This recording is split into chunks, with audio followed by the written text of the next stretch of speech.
अस्सलामुअलैकुम। मोहम्मद अज़हर सिद्दीक अपने programme mess views के साथ हाज़िर खिदमत है। दो इश्यूज़ हैं जिस पर बड़ी तफसीली गुफ्तगू मैं करना चाहूँगा। एक तो जो एंटी एनक्रोचमेंट ड्राइव चल रही है वज़ीर आज़म इमरान खान के कहने पे, आज तक ऐसी ड्राइव मैंने देखी नहीं है। पहली दफ़ा चल रही है, लेकिन यहाँ भी लग रहा है कि कोई ना कोई कहीं ना कहीं कॉम्प्रोमाइज़ हो रहा है और फ़ायदे दिए जा रहे हैं। तफसीलात मैं फिर किसी वक्त बताऊँगा आपको। और दूसरा जो है, इस्लामाबाद हाई कोर्ट में FIA के हवाले से सोशल मीडिया पे जो एक्शंस ले रहे हैं, उस हवाले से बड़ी अहम समाअत हुई है। पहले आते हैं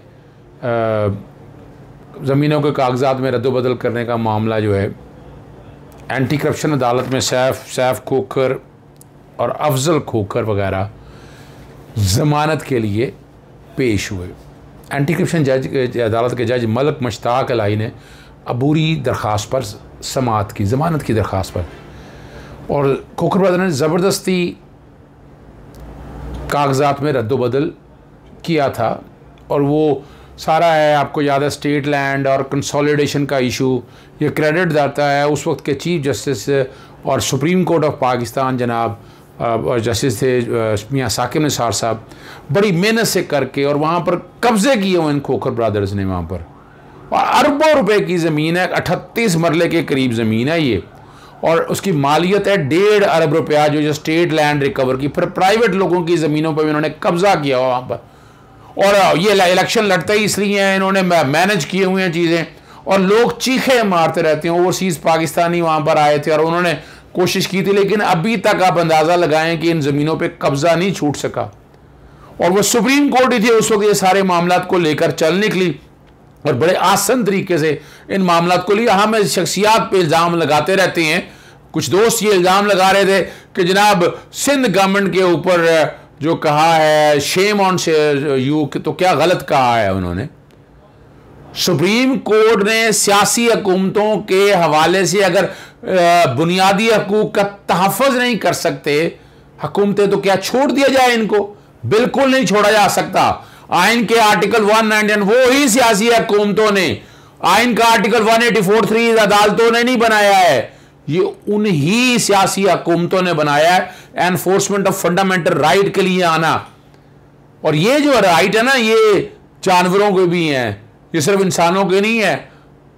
कस्बे निकलते हैं और कस्बे से यानी आप मार देते हैं सड़कों पर निकलने के लिए। महफूज रास्ता तो देना हुकूमत वक्त का काम है ना। अब इनको जगाया भी ना जाए।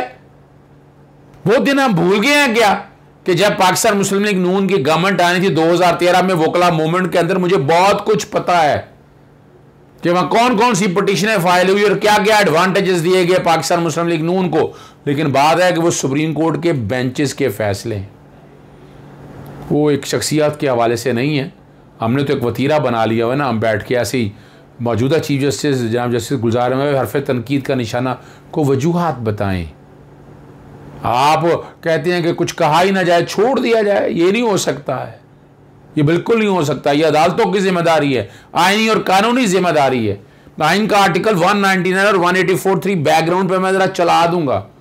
खोखर ब्रदर से हट के ये बात जरा इसलिए करनी हुई कि मुझे याद आ गया कि उनकी वजह से तो ये काबू आए थे, वरना तो ये काबू नहीं आ रहा। और हाल देख लें, अभी मौजूदा गवर्नमेंट में भी काबू नहीं आ रहे, इनके पंजे बहुत गटे हुए हैं।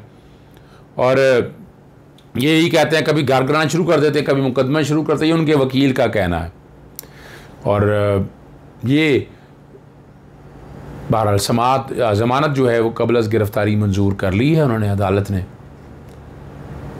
आपके सामने है ये बात।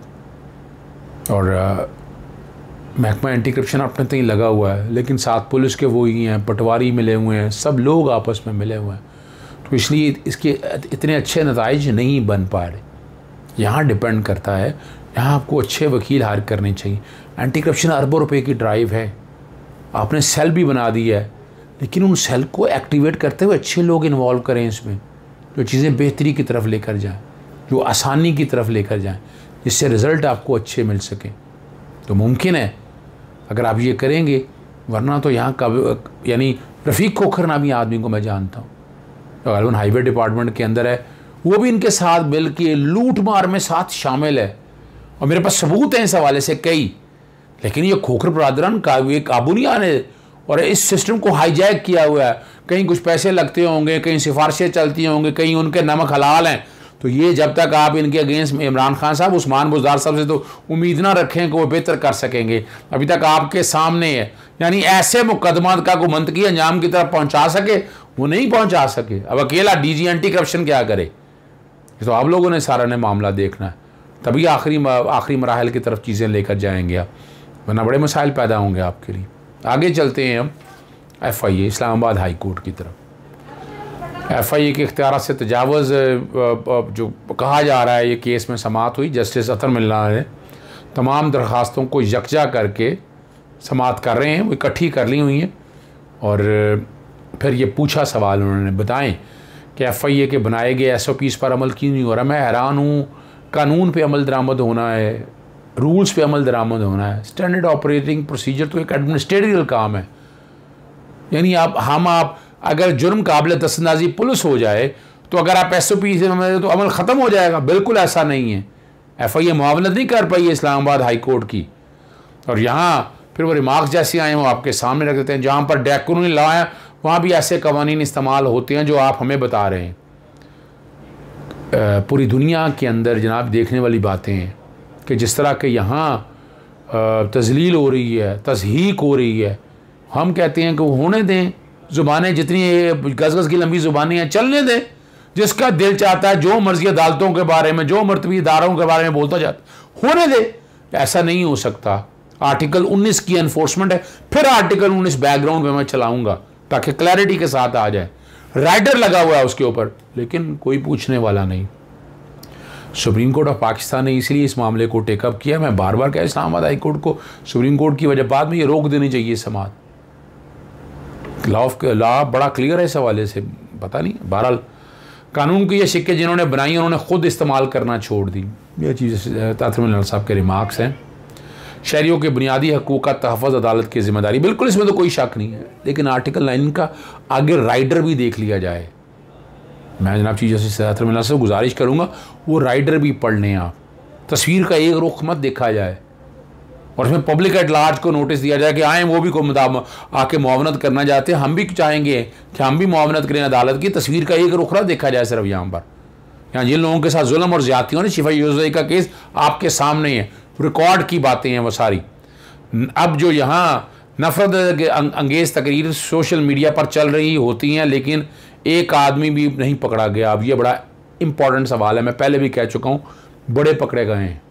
आज फिर जो है ना एडिशनल अटॉर्नी जनरल ने बताया फिर अदालत में 2 साल में 1,78,000 शिकायत आई हैं और 1831 अफराद गिरफ्तार हुए।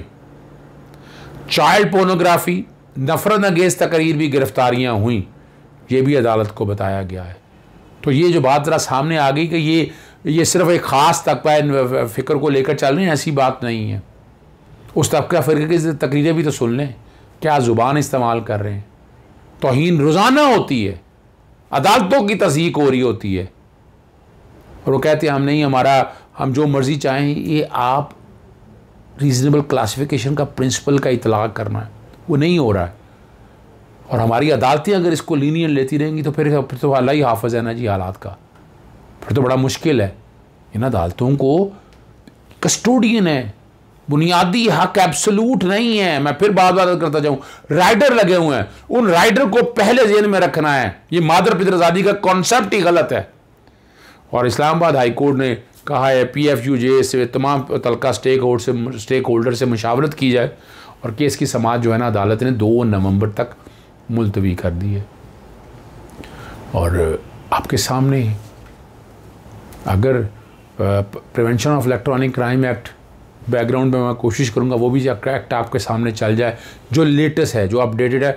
कुछ चीज़ें उसमें कई जगह ऐसा है यहाँ पर हमारे यहाँ चीज़ें अपडेटेड नहीं हैं, गूगल पे पड़ी हुई हैं, हम समझते हैं वही सच है। जैसे गरीदा फ़रूकी ने अपना प्रेसिडेंट रेगन के हवाले से अपनी मर्ज़ी से चीज़ उठाई और उठाकर कर दी। नहीं, गूगल पे भी ट्रस्ट नहीं करना आपने। आप तहकीक करें, पूरी इन्वेस्टिगेशन करें और फिर उस हक़ाइक़ तक पहुँचें। यहाँ जो ज़रूरत इस अमर की है, अभी तक मेरी समझ से बाहर है, पाकिस्तान में मीडिया रेगुलेटरी अथॉरिटी एक्ट क्यों नहीं अब तक बनाया जा रहा। वो ऑर्डिनेंस की शक्ल में नफाज करें, उसका नफाज करें ऑर्डिनेंस की शक्ल में, नहीं तो एक्ट लाएं पार्लियामेंट के अंदर। यानी आप नफाज तो करें उस एक्ट का, अब डर क्यों, खौफ क्यों चले गए? जब उसका गलत इस्तेमाल होगा तब की बातें हैं ना। अब ऑर्डिनेंस का एक आने के बाद कहेंगे ये गलत, हर कानून गलत है। यहाँ रोजाना झूठे पर्चे होते हैं, क्या 302 खत्म कर दी जाए? झूठे जो पर्चे हो रहे हैं आपको यही बनाएगा ना कि झूठे पर्चे खत्म कर दी जाए। और इसी में डेफोमेशन का कानून मौजूद है, पर्चे होते हैं तो खत्म कर दी जाए। डेफोमेशन का कानून गलत इस्तेमाल होता है। अदालतें इसीलिए इन चीज़ों को देखने के लिए कानून साजी सख्त की ज़रूरत अभी सामने आ गई है कि FIA की कारकर्दगी सामने आ गई है। साइबर विंग नहीं हालात कर पा रहा, उसकी वजह कि कानून जो है ना वो सख्त नहीं है। उस कानून को सख्त होने की ज़रूरत है। अब जितना सख्त बनाएंगे उतने अच्छे रिजल्ट मिलेंगे। और जहाँ ज़ुबानें रोकनी है, जो राइडर लगे हुए हैं उन पर अमल दरामद करना है। अगर आप अमल दरामद करेंगे तो रिज़ल्ट सारे सामने आ जाएंगे। अगले जो अपना 28 सितंबर को आप प्रोग्राम देखेंगे, आसिफ अली जरदारी और फवाद चौधरी के हवाले से जो डिसक्वालिफिकेशन के हवाले से केस दायर किए हुए चीफ जस्टिस के पास ये समाअत हुई है, उसमें मैं बात करूंगा और मैं कुछ पुरानी तारीख भी आपके सामने रखूंगा। अभी मैं इजाज़त चाहता हूँ। अस्सलाम वालेकुम, अल्लाह हाफ़िज़, पाकिस्तान जिंदाबाद।